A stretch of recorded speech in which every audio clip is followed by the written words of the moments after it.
Good morning, everyone, and thanks for joining us today on another session of We Connect Academy Learning from Women Leaders Around the World series.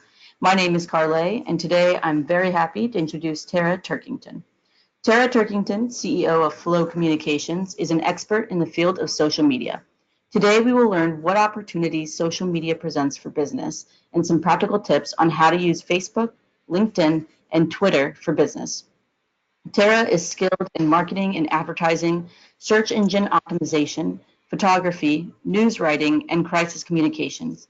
She is a strong business development professional with a Master of Arts focused in journalism from the University of Montana. Flow Communications, based in South Africa, has completed projects for clients in more than 30 countries. In 12 years, Flow has grown from an office in a small spare bedroom into one of South Africa's largest and best communications companies. I'll let Tara introduce herself, but I'd like to remind all of the attendees that you are muted, and if you have any questions, please write them down in the chat or Q&A boxes, and I'll read them out loud at the end of the webinar. This is a one-time opportunity to learn as much as possible from Tara, so we encourage you to ask questions. Thank you, Tara, for being with us today, and without further ado, I'll go ahead and pass it over to you. Right, well, good morning, everybody, who it is the morning for. I'm in South Africa, and it's actually 3 o'clock in the afternoon, so good afternoon to some people, maybe even good evening to some as well. So I'm going to focus on social media for business. I'm going to go through quite a high-level approach of how you can make the most of social media for your business. We're gonna have a look at the difference between content planning and paid advertising. We're gonna look at some of the most prominent social media platforms for business. We're gonna do a little exercise at the end, which will help you hopefully reflect on where your business is and what you could perhaps be doing better. So this is just an overview. As I said, I'm gonna show you a quick video by way of introduction. I'm going to talk to you briefly about some of the platforms that the digital marketing platforms that you really need to be considering very carefully for your businesses. And then we're going to end with an exercise. So the first thing is that I'm sure you're aware, well, obviously you're aware that social media is really exploding around the world. It's becoming one of the most frequent and powerful ways to communicate with your stakeholders in business, whether they be consumers of your products or services, whether they be people that you would like to connect with or be associated with, whether they are people you would like to follow that are thought leaders in your industry, or whether it be yourself who wants to be a thought leader or more of a thought leader in your industry. It really is becoming, it's been said many times that social media is a way for you to be your own publisher. You can own your message, you can craft your message, decide on it, and get it across to different people. And when I say message, I mean really your what you want to be doing. Do you want to be selling more of whatever you are selling? Do you want to be building brand love and awareness of what your business is? There's many different things that social media can do for business. So I'm going to show you a video. It's called Socialnomics. I will make my presentation available afterwards as well. It is free to watch on YouTube, and it gets updated every 6 months or so. And I think it's really one of the best. It captures where social media is, where it is going at the moment. So I'm going to play it.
Right, so that should give you some food for thought. I'd love to hear what what stats you think are most interesting. I'm nearly 50, and I can't believe that college students today have never licked a postage stamp. It doesn't seem that long ago that we were sending letters. Right, this is a couple of slides from a report called We Are Social. It's a very authoritative report on the state of the world in terms of where we are with the internet and where we are with social media. And if you just look at the first red dot, we'll see that the population of the world is coming up to 8 billion, and 4 billion of the people in the world are using the internet. Still penetration at 53%, but of course this there are many people who are possibly too young, although I don't know, I think even 1 and 2 year olds are able to use the internet now. You'll see that of the 7.6 billion people in the world, over 3 billion of them are active social media users. So about 75% of people who are on the internet are on social media. And this is an interesting number. The unique mobile users in the world, over 5 billion. This number has been increasing very rapidly over the past few years. And this last slide, this last image, just pointing out how many people are actually accessing social media on their mobile phones, which has changed very radically in the last few years. Where, you know, when Facebook, for example, was launched, most people were accessing it on a desktop. That is not happening at all anymore. People are accessing mobile, using their mobile phones to access social media. I thought this was interesting. Wherever you are in the world, this is the internet penetration by region. If you are in North America, there's pretty high internet penetration across the continent, even higher in Northern Europe at 94%, and in Western Europe at 90%. Down here where I am in Southern Africa, only 51%, but it's better than most of the rest of Africa, or all the rest of Africa. So there's still quite a lot of room there's still a lot of opportunity for internet to grow, and obviously then social media usage in the world. This is the mobile connectivity by region, and you'll see that you know, in many countries already, in many regions already, you have over 100%. So these are not unique users. This is the number of phones per person.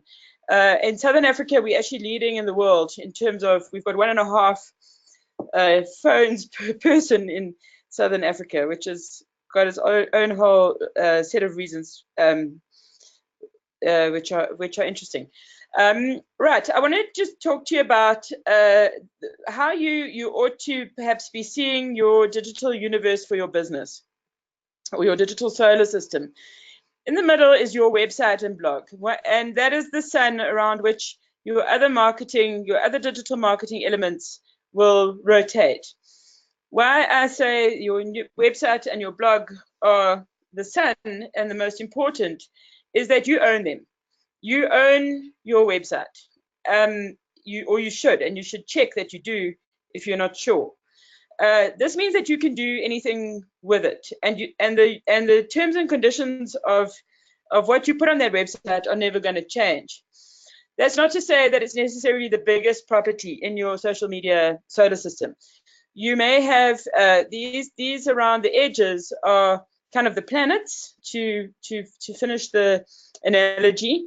So you'll have Facebook, which is a planet, Instagram, YouTube, LinkedIn, Twitter, and newsletters. Of course, there may be other digital properties that are important in your solar system. You may be, if you have a fashion business, you definitely want to be on Pinterest, for instance. If you're speaking to very young users, you may be using different social networks to these. Of course, there are more than 300 social networks in the world. You're never going to know all of them. Each has its own unique set of users and its own characteristics. So these are the ones that we would generally recommend that a business uses. And the other thing is that you should only use the social networks. You should only use social networks properly. So don't just set up social networks for the sake of it, just because you think you ought to. Rather be doing, say, Facebook and Twitter really well and not even have a presence on the others, or LinkedIn really well and not bother about YouTube, for instance. So don't have a mediocre presence on a lot of social networks. Our advice would rather be choose one or two that you're going to do really well, that are specific to the audience, and stick to those. Of course, you don't own the content that you put on Facebook or Instagram or YouTube. The platform owns it. And I'm sure you've heard it said that if you aren't paying for something, you are the product. If you aren't paying for something, you are the product. So if you're using Facebook's platform, Facebook is using you just as much, if not more. It's using you to mine data insights about you. It's using you to advertise back to you. Facebook and Google and all these social networks are money-making businesses in themselves. They're not there, obviously, for the good of humanity. Facebook, Twitter, listed on the New York Stock Exchange, LinkedIn owned by Microsoft. These are huge businesses that are using social networks. Just like in the old days, large newspapers had owners and were trying to make profits out of them. So it is with social networks. So the idea with the solar system is that the planets, if you call them that, are self-referential. So, for example, and they refer back to the sun, there's a gravitational pull between them all. So, for example, you may publish a post on your own website that's a thought leadership piece about your industry in a blog format. You would then put a link about that onto your company's Facebook page. You would tweet about it. You may, if there's really strong visual content, you may put pictures from the post onto LinkedIn, or even the other way around. You may take your pictures from LinkedIn and put them into a photo essay on your website. Same with YouTube. You might publish your video, your corporate video, on YouTube and put it into your website, and then put a link on LinkedIn, on Facebook, on Twitter, and so on. Newsletters, online newsletters, also a very powerful way of marketing your business, and it should certainly be a consideration in your greater suite of digital media. All right, so just a couple of tips about your website, what you should be considering. When you look at your own website, is it easy to navigate? Is it mobile friendly? You saw the stats on how many people in the world are accessing the internet from their mobile phone. So it really needs to be to work and to scale properly to a phone, to a tablet, to a desktop. Is it clean and modern to look at? There is a trend in websites for them to be less content heavy, less text heavy, clean, quick. People only don't have long attention spans, so you need to be kind of within a few seconds. The navigation needs to be intuitive. It needs to be easy for someone to get around, to get an impression of you. It should be well written, not too flowery, to the point, but witty and well written.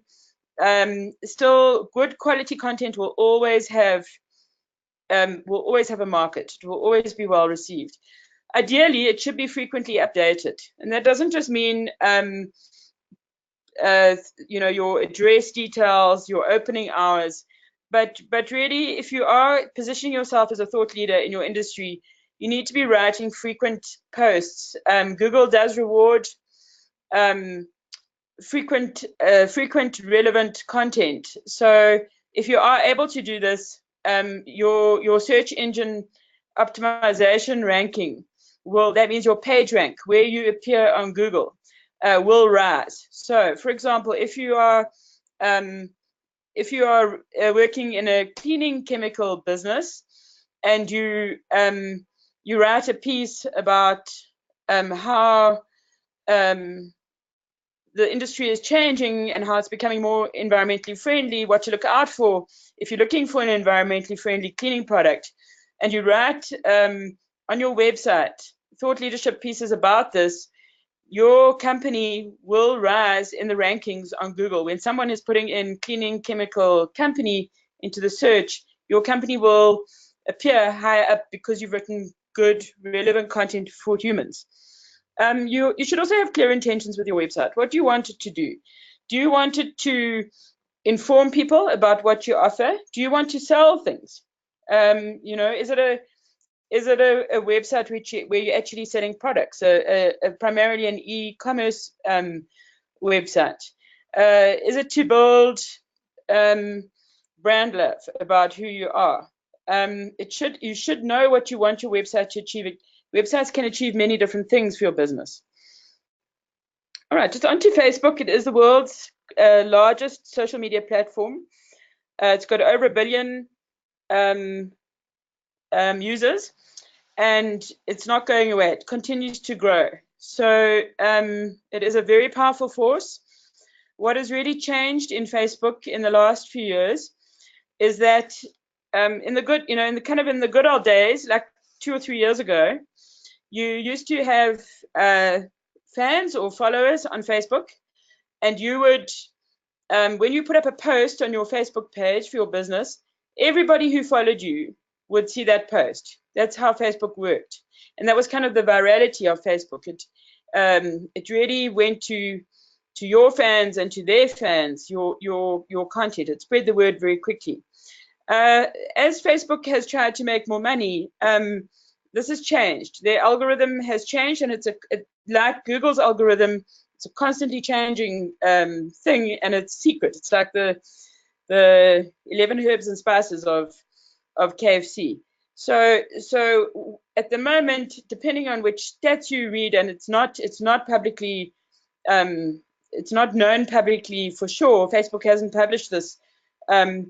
Probably only 2 to 4% of your fans are likely to see your post if you put it up. So if you've got 100 people following you, only 2, 3, or 4 are already seeing a post. If you've got 1 million fans, you can, and so you do the maths backwards. It's not many people. And Facebook is it's becoming a completely paid platform where it's trying to make you pay to boost your posts for those people that you know are kind of yours, in inverted commas, those fans of yours. In order to access them, Facebook is making you pay to access them, much in the same way a billboard company would ask you to pay to put the billboard up, or a magazine company would ask you to pay to put in an advert into a magazine. So Facebook really is still, whether you like it or not, it is the most powerful social network, and it is one that I would argue, unless you're in China where it's banned, it is one that you probably need to be paying very close attention to. So what can it do for your business? It provides a platform where people can find you. It's an easy way to engage with current and potential clients. It's cost effective, even though you have to pay, and some people don't, feel a bit begrudging to pay, especially since it used to be free. It still is more cost effective than, I would argue, a billboard or a magazine ad. And it does allow you to be disruptive and to get your message out very, very quickly. I'll give you an example. In our company, we run the social media for an airline in South Africa, and the airline runs 3 times a week. We run one-day sales, and the sale is for particular flights of where they're not fully booked. So it's so quick and it's so tactical, it's so immediate that the airline will tell us in the morning at around 8 a.m., please put up a sale. We'll have the sale up by 10 a.m. and the tickets will be sold out in the next few hours. So it does really allow you to be and by the way, for that airline, the online sales off social media platforms alone in the last year have tripled, and that is actually on reduced budgets. So you can just see the growth of e-commerce off social media platforms, selling airline tickets directly off Facebook. So a link on the Facebook bio to the airline to make the tickets. We can track that the sales have tripled in the last year. We even, by the way, selling tickets off Instagram in the same way. So you would never think that Instagram maybe is a social platform for sales, but in the Instagram bio, Instagram of course is owned by Facebook, and even though they're seen as social networks, there's a lot of overlap between them. Instagram much more focused on images, but to be thinking that we're even selling airline tickets off Instagram, it's quite crazy. I could not have predicted that 2 years ago.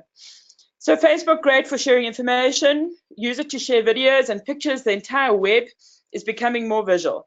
So and I think statistically already something like 60% of all content on the internet is video.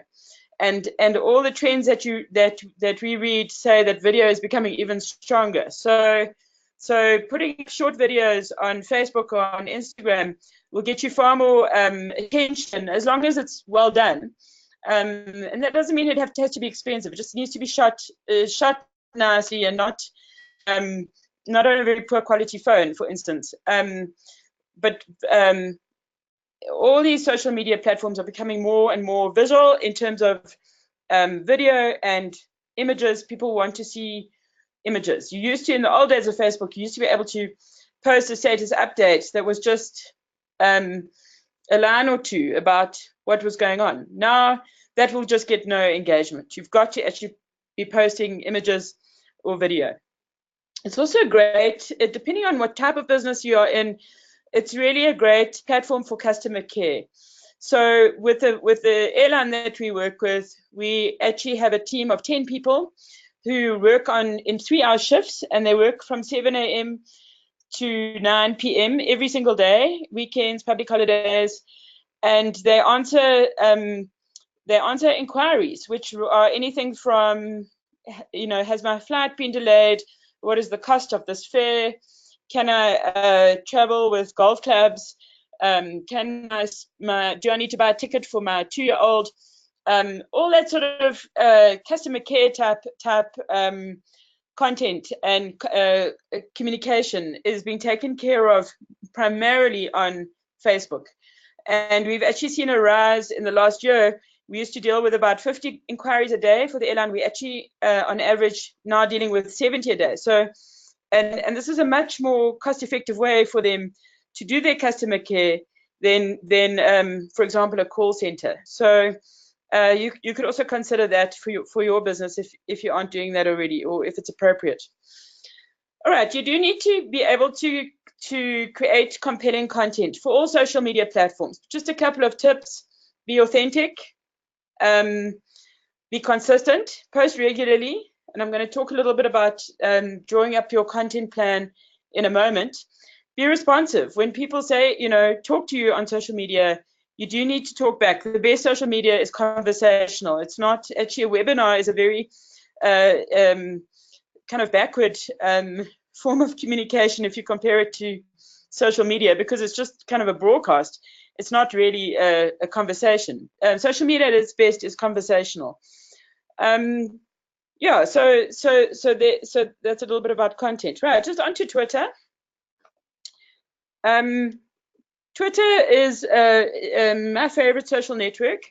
It's also very large. It's not nearly as large as Facebook, but I would argue, depending on what industry you're in, it could be more influential. So Twitter is very good for following or broadcasting news, for instance. So here are a few ways that you can use Twitter. You use it to share quick snippets of information. For example, this afternoon I put on my own Twitter account the webinar details. Unfortunately, my math is very bad, and I told everyone that it would be 4 p.m. South African time, when it's actually 3 p.m. So you do need to be accurate when you're posting that information. It's great for real-time snippets, for real-time updates. So, for example, when you're covering a conference, even if you're in the audience, to be writing takeouts, kind of in a way that you would take notes in the old days, but now you're taking notes with an audience and sharing your experience of a conference. That's positioning yourself as a thought leader and actually providing helpful information to your followers, so that they in turn, they follow you and they engage with you. Also great for sharing pictures and videos. You can grow a really large following on Twitter, and unlike Facebook now, anything you post on your timeline does have the potential to be seen by anyone who's following you. So it hasn't become commercialized in the same way as Facebook, although it has become commercialized in that you can pay to promote your tweets. It's also very good for following news, and nowadays most news is actually broken on Twitter. So you'll see it on Twitter before you even see it on TV news or hear it on the radio. Just some tips on Twitter. My general tips are these are just general tips. Follow back followers.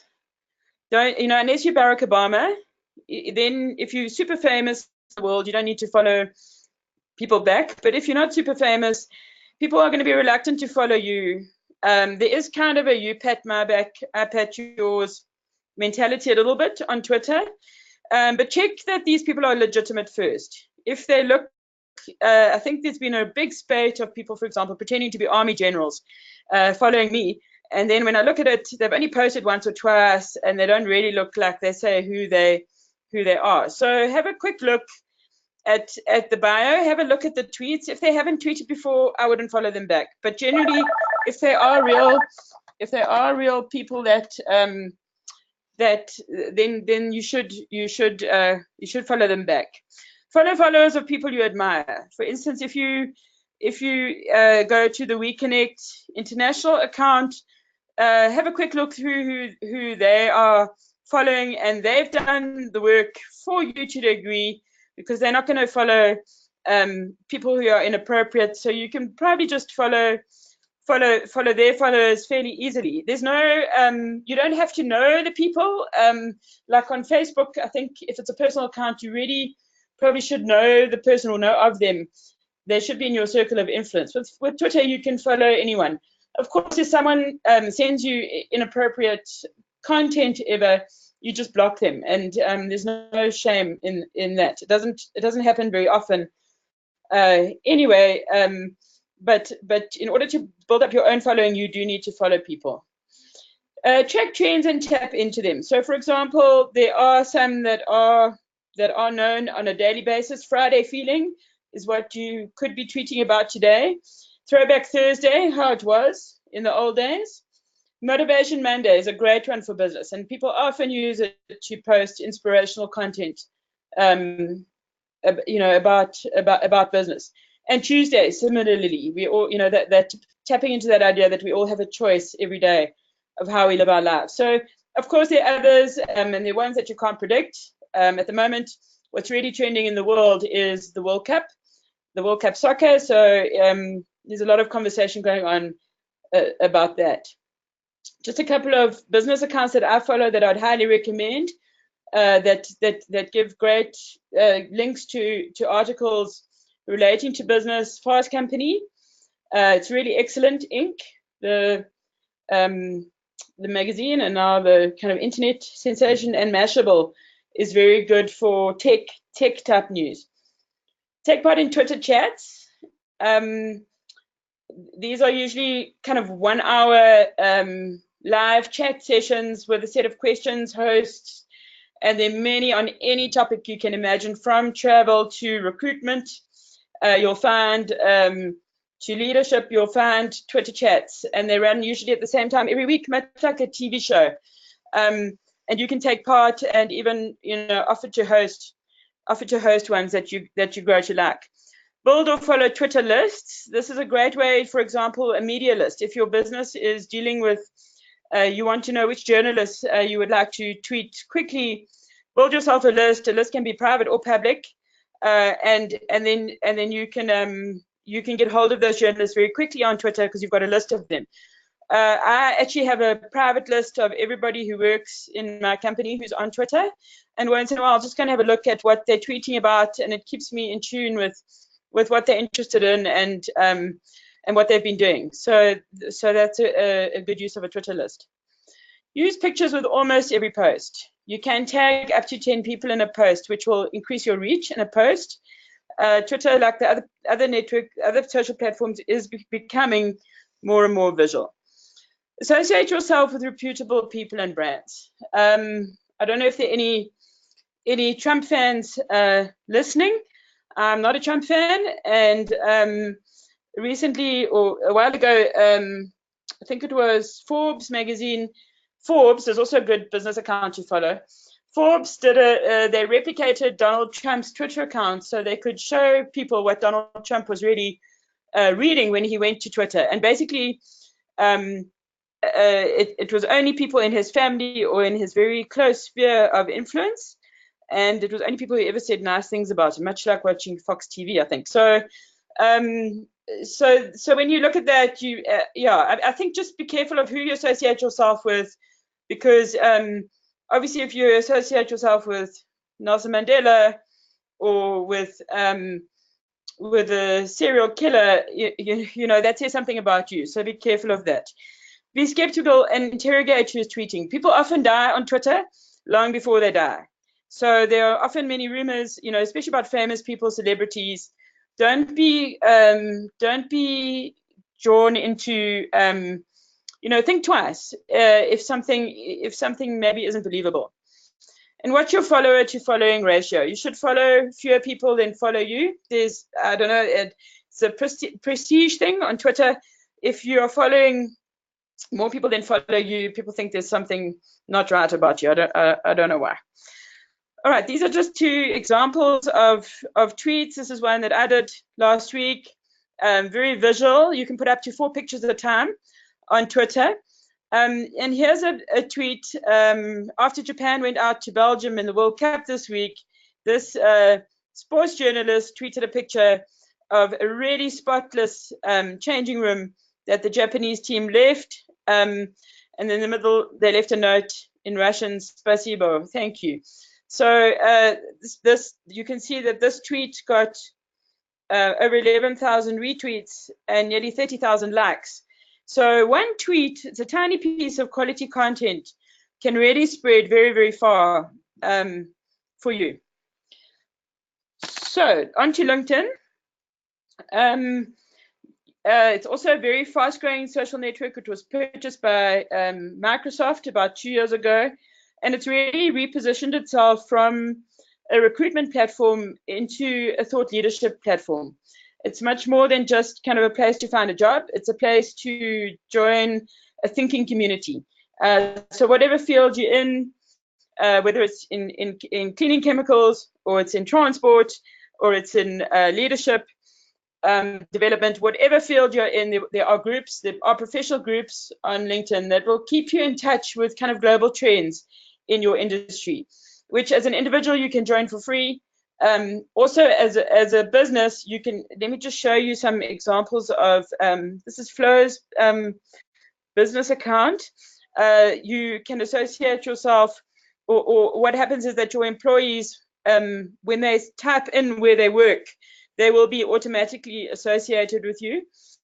This is a Hayes recruiting experts. They have actually won a lot of awards for their LinkedIn page, and you'll see that it almost looks like a little website in itself. It's got the overview or the about.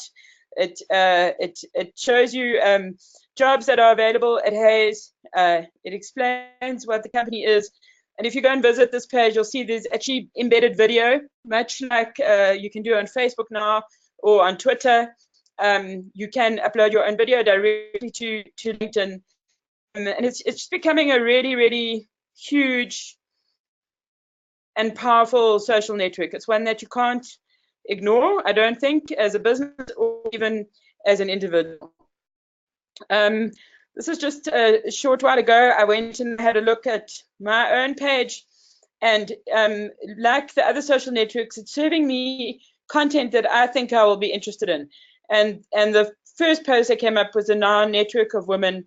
Sadly, a African professor has just died. But you can see even in that there's some thought leadership in that. I can also see who's interested in me and my connection. So yeah, definitely quite a lot for free on LinkedIn. If you want to be recruiting professionally or want to be advertising, you do need to pay, but you can do quite a lot for free. Okay, really, when you're developing content for any social network that you choose, you need to be focused on two things: content that you plan, and then if you consider doing paid advertising. So content is what we would call organic content. It doesn't cost anything to produce and to other than your time and your thinking and your strategy. Paid content is content that you've got to pay to get in front of people's eyes. So just when you come into content planning, you should first decide which are the social media networks that you're going to be focusing on. Say it's Facebook, Twitter, LinkedIn, and your website. You would need to decide the topics and pillars that your messages are going to be based on. So, for example, with the cleaning company, you might decide that 20% or 30% of your posts want to be about the environment. 20% of your posts want to be about the efficacy and the efficiency of your products. 10% of your posts want to be associated with thought leaders in your industry, and so on. I mean, not that you should overthink it, but you should be deciding. It shouldn't just be what comes into your head at any given moment. You should be strategic about what you want your topics and pillars to be. You should also be strategic about what goals you want to achieve. What are you seeking to do on social media? Are you seeking to sell tickets like the airline? Are you seeking to position yourself as a thought leader? Are you seeking to become extremely visible in this space by growing huge audiences? Of course, some of these may overlap, but you should decide what you are trying to do. You can't be everything to everyone, and you will have good competitors in whatever industry you're in. So you should have a look at what your competitors are doing, and that will also help you to define your content goals. You need to consider creating the time that it takes to create posts and how often you post. So just some suggestions. For types of content, calls to action are very good. For example, we've got a special airline ticket price for sale. Follow this link. Industry news and useful information. What your organization offers or what has happened. Have you won an award? Definitely share that on social media. Educational content. You should also really consider being if social media is a dinner party, you don't just want to talk and talk and talk and talk about yourself. You want to talk and listen and hear somebody else's story and relate back and so on. So let the other people on social media talk.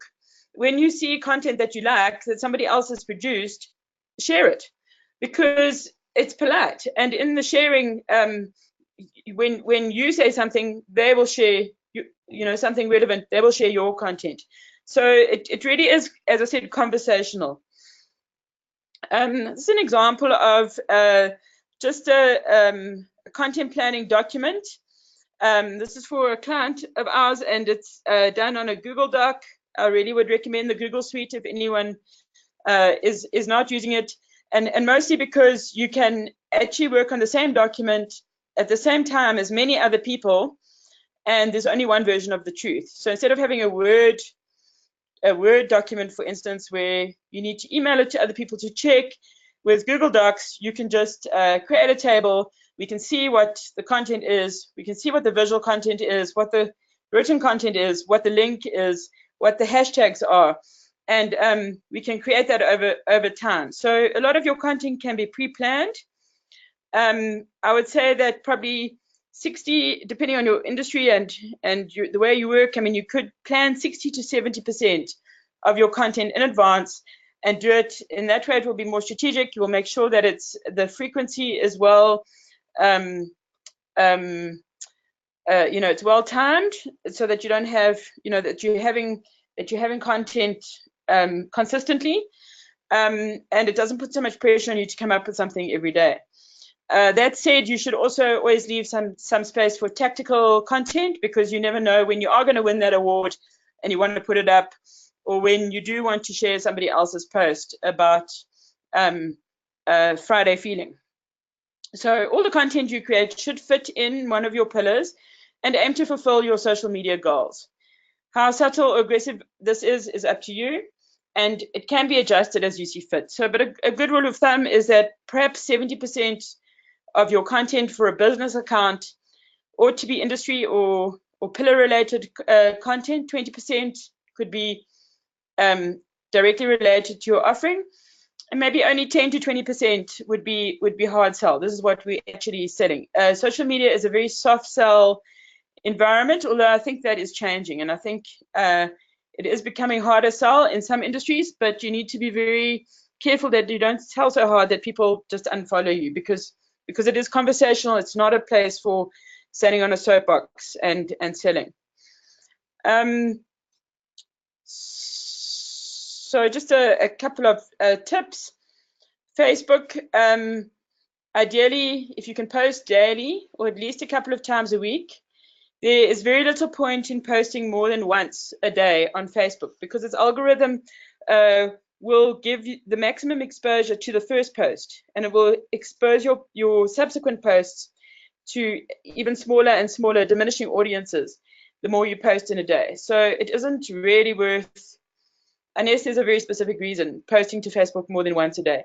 Twitter, you can really post as much as you like, depending on the frequency. I mean, I think ideally, if you can, every day would be great. And if you're at a conference or something, really, you can tweet as many times as you like. Instagram, also daily would be great, but at least 3 to 5 times a week. LinkedIn, I think you can get away with less. Perhaps only once a week, perhaps even only once a month. You're still not going to look terrible. All right, just onto digital advertising. I'm going to go through this quickly. I know that I only have about 10 minutes left. So digital advertising is really when you pay to access markets, whereas the organic content development that I've been talking about is working smart to encourage as many people to look at your content as possible, and you're not paying them to do that. With digital advertising, you are actually paying to put your content in front of people's eyes. Why do it? So here are some of the reasons. You can target people wherever they are. You can manage your ROI, your return on investment. If you do it right, you will get much better returns using digital advertising, I would argue, than almost any other form of advertising, whether it's a billboard or an advert in a newspaper. The whole world is moving to digital platforms to consume their information.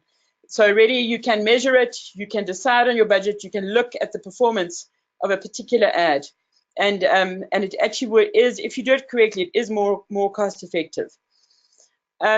So here are some examples of digital advertising. You can pay Google for Google Adwords, so that your adverts, that's, if you go to Google, you'll see that's the little advert at the top of a search. When you put in cleaning company South Africa, the first things that will come up are what is called sponsored links, and that is your Google AdWords. That are people that have paid to actually appear at the top of Google.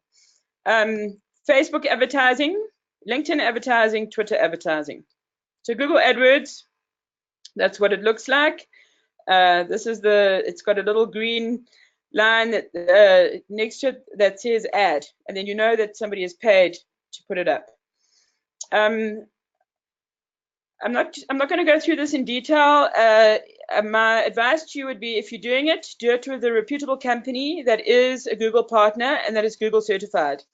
If you have time and you are interested enough, you can become Google AdWords certified yourself. There are several exams that Google offers that allows you to do this. They're very difficult in my experience, and they may take you a couple of months to do, but they're free. The courses are free.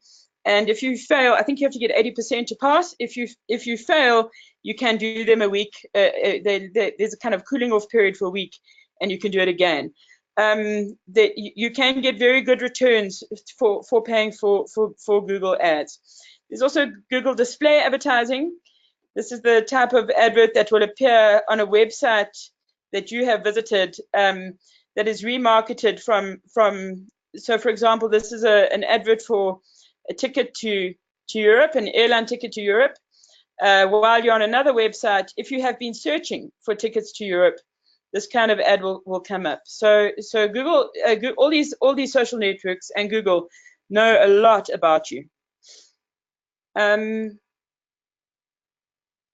Google advertising is kind of the Rolls Royce of digital advertising, at least in terms of not only quality but also expense.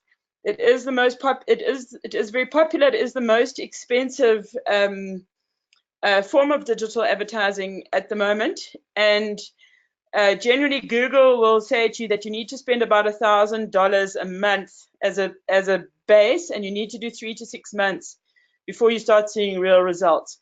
So it is quite a sizable investment, especially for a small business. Facebook advertising, I would actually recommend for a smaller business first, because it's much less expensive to start off with. This is when you see these kind of ads coming up in your Facebook feed. These were actually ads that my assistant was getting earlier, and you'll see she just recently got married, so they're recommending silicone rings to her. She's very healthy, so she's got an advert for grain-free rusks.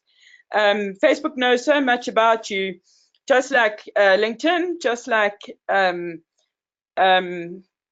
Google. So Facebook knows your age, where you live, what gender you are, your relationship status, your interests, your job title, your browsing history. And that is why it's able to serve you ads that are extremely relevant to you, which is why as an advertiser, it does make sense to be on this platform. You can start from a very, very small amount of, tens of dollars rather than thousands. LinkedIn advertising, similarly, LinkedIn knows a lot about you.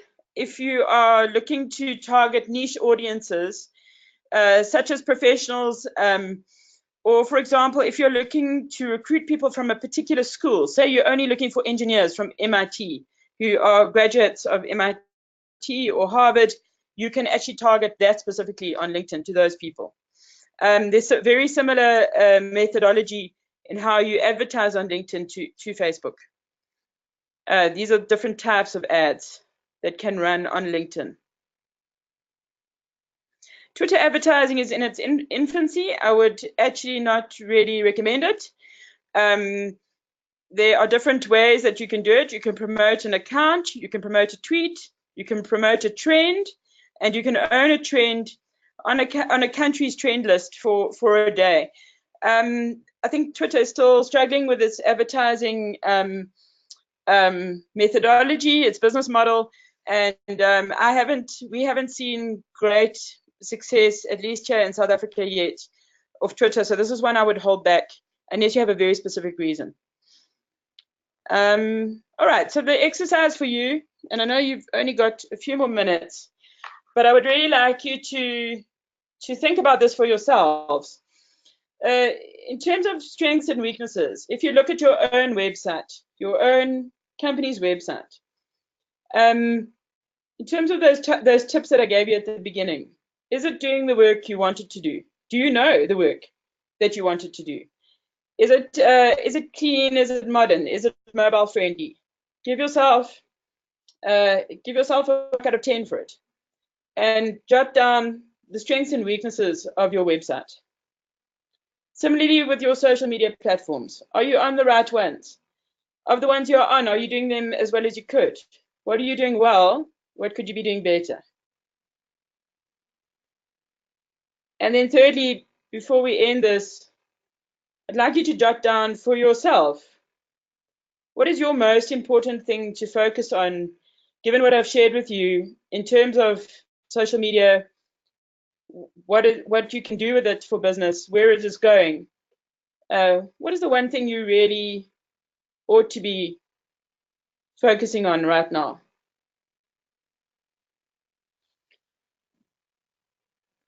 And that's the end of what I have to present. Here are my details at the end. Our company's website, my email address. If any of you would like the actual presentation, please email me at tara@flowsa.com, and I'm happy to send it to you. And please follow me on Twitter. I will follow you back. And that's the company's Twitter account as well. And that's it. I'd love to hear if there are any questions. Okay. Tara, thank you so much for your presentation. I feel like I need to go to some of my profiles and do some updating and do some adjusting. It was very informative. I thank you very much for sharing the knowledge that you have on this subject. We do have one question I'd like to ask you. Let me just, the question is, back from when you were talking a little bit more specifically about Twitter, how do we search for and follow on Twitter? I don't know if you have a specific process that you go through in order to decipher which of those lists you're actually going to follow, or if there's a process. But yeah, the question, how do we search for and follow lists on Twitter? Okay, that's a great question. So firstly, Twitter's own native search functionality is not wonderful. So if you are searching for an individual, for example, you've met somebody or you've heard somebody speak at a conference and you're thinking, gee, do they have a Twitter account? The best way to actually find them, in my experience, an individual, is to put in their name, to type in their name plus the term Twitter on Google, if that makes sense. So not to search in Twitter at all, but to search the name of the person plus Twitter in the Google search will give you a better, you will have a better result than if you actually search in Twitter by name. In terms of the lists, I think what you need to do is just feel your way. So for example, if you are in the field of tourism, you know which are the leading bodies in tourism in the world. So the United Nations World Tourism Organization, UNWTO, they might have, I don't know this for a fact, but they might have an active Twitter account, and they might have built their own lists. So you would go to their account and you would go to lists under their account and see, have they got any lists? And would you like to follow those lists if they're public lists, which you can do, freely. Or you may look for powerful, influential individuals in your industry. So, for example, in South Africa, we have a tourism minister who's very adept at Twitter and has a very large following. His name's Derek Honeycomb, and you can go and see if he has lists. If he's either built lists himself that you can follow, or does he follow other lists that somebody else has built? So, and then you can follow those lists. So yeah, I think just play around with it. Have a look at the big good Twitter accounts in the world. Often the news organizations are very good. So for example, I don't know this for a fact, but I would, if you're going to look at good lists, I would go and have a look at accounts like BBC, CNN, see who they follow, see which lists they have built. You can also, again, search for lists in your particular area. So if you want to put in tourism lists on Twitter, I would do that using the Google search functionality, not Twitter search. Okay, thank you. Another question that came up in reference to the first video that you showed, and then following some stats. How frequently do you need to change your strategy when it comes to social media with such a frequent shift in what people are interested in and attention spans? Sure, I think that's also a really, really interesting question. The thing with strategy is you need to keep to it for a little while to see if it's working or not. So I would really look at reviewing your strategy every year at least, and that doesn't mean completely redoing it. And that doesn't mean not looking at it in between. So you should be looking on a monthly basis at how your social media is performing. Ideally, I mean, are you making the sales that you want? Are you growing your following if you want to do that on the different social media platforms? You should be looking at it monthly, but I wouldn't look to change my strategy probably more than once a year. But it's hard to tell. I mean, if you know that you're just getting you go onto LinkedIn and you try and you're just getting very little uptake, then you don't want to throw a good time after bad. So, but it's not something. Strategy is something that you should stick to for a little while to know if it's going to work. And nothing is overnight. You're not going to see overnight success on anything. You've got to work hard at social media, like you have to work hard in your business to grow your business. Okay, great. Perfect. So those are all the questions that we have time for today. Tara has graciously provided her contact information, so please feel free to reach out to her and connect with her on the various platforms that she's spoken about today. Tara, again, thank you so much for sharing your expertise and for providing this webinar to our network. That's going to be all for today. So I'm going to go ahead and end the webinar. And as I mentioned, please feel free to reach out to Tara. And this presentation will be uploaded to the WeConnect Academy YouTube channel in the very near future. So you can look out for that as well. And there will be a survey and the link where you can find the video following this webinar session. So thank you again. And I hope everyone has a great weekend.